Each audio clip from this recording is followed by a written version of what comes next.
Hola, ¿qué tal? Buenos días, buenas tardes, buenas noches, dependiendo a la hora que estén mirando este video.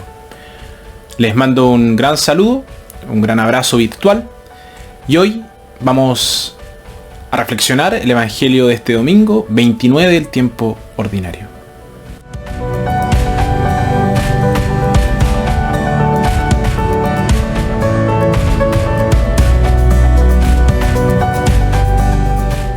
Nuestra primera lectura, tomada de Isaías: el siervo del Señor toma sobre sí los pecados de su pueblo y por lo tanto se convierte en fuente de bendiciones para muchos. Nuestra segunda lectura, tomada de la carta a los Hebreos: podemos acercarnos a Jesús con confianza, porque Él conoce nuestras debilidades y fue como cada uno de nosotros en todas las cosas, a excepción en el pecado.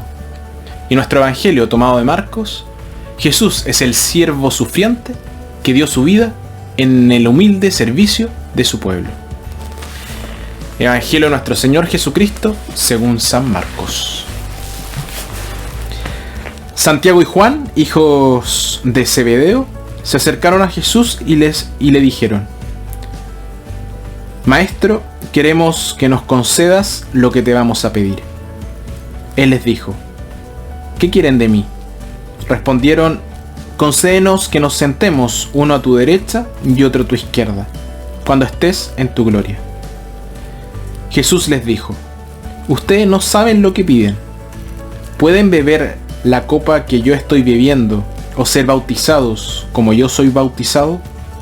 Ellos contestaron: sí, podemos. Jesús les dijo: pues bien, la copa que voy a beber yo, la beberán también ustedes, y serán bautizados con el mismo bautismo que voy a recibir yo. Pero el sentarse a mi derecha o a mi izquierda no me corresponde a mí el concederlo. Eso ha sido preparado para otros. Cuando los otros 10 oyeron esto, se enojaron con Santiago y Juan.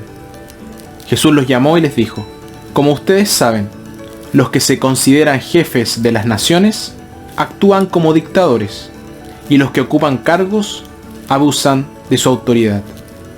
Pero no será así entre ustedes. Por el contrario, el que quiera ser el más importante entre ustedes debe hacerse el servidor de todos, y el que quiera ser el primero será esclavo de todos. Sepan que el Hijo del Hombre no ha venido para ser servido, sino para servir y dar su vida como rescate por una muchedumbre. Palabra del Señor.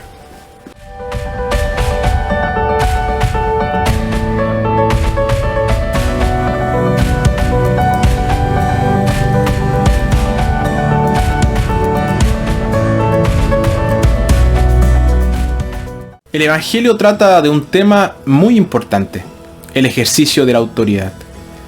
Nos toca a todos. Mucha gente ha tenido malas experiencias con la autoridad. La gente busca autoridad por diferentes razones. A algunas personas les gusta el poder que lo acompaña, los hace sentir importantes. A otros les gusta el prestigio que aporta. A otros les gusta el salario más alto. Todas estas razones tienen algo en común: la autoridad es vista como una oportunidad para promocionarse. John Vanier distingue dos tipos de autoridad: una autoridad que impone, domina y controla, y una autoridad que acompaña, escucha, libera, empodera, da confianza a las personas y las llama a ser conscientes de sus responsabilidades. Existe incluso un tercer tipo de autoridad: silenciosa, amorosa y oculta. La autoridad del amor impotente, que espera, genera confianza y a veces mira angustiado día y noche. A veces los padres tienen que esperar y observar a sus hijos que se han descarriado, con la esperanza de que regresen. Algunas personas tienen ansias de poder y usan su autoridad para dominar a los demás. Y este es un abuso de autoridad. El ansia de poder no tiene sus raíces en la fuerza, sino en la debilidad. Solo los débiles miden su valor por quien pueden dominar. La autoridad ejercida de esta manera aísla al poseedor y tiende a sacar lo peor de todos.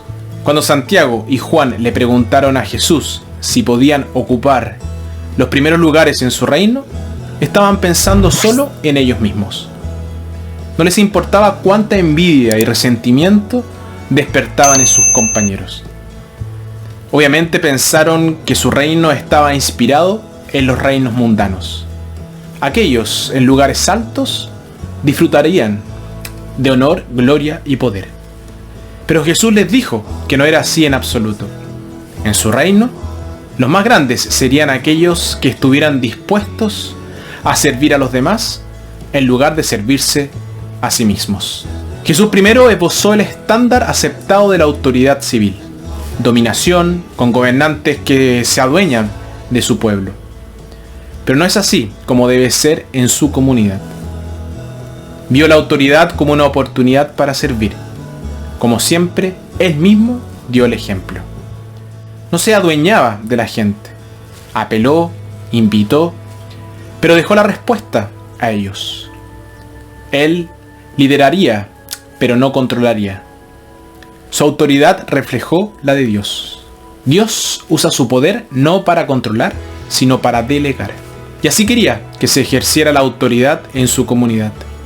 No se debe dar autoridad a quienes la buscan, sino solo a quienes han demostrado que están dispuestos a servir. Aquellos a quienes se les ha confiado el poder sobre sus semejantes deben ser solidarios, justos, misericordiosos, sabios y tolerantes. Para servir hay que estar dispuesto a beber la copa que bebió Jesús, la copa del sacrificio y del sufrimiento. Se puede servir en cualquier puesto. Sin embargo, los que ocupan puestos de autoridad son los mejores situados de todos. Estamos recuperando este espíritu en la iglesia y es algo muy bueno. El poder que se usa para el servicio cristiano puede ser una fuerza tremenda para el bien.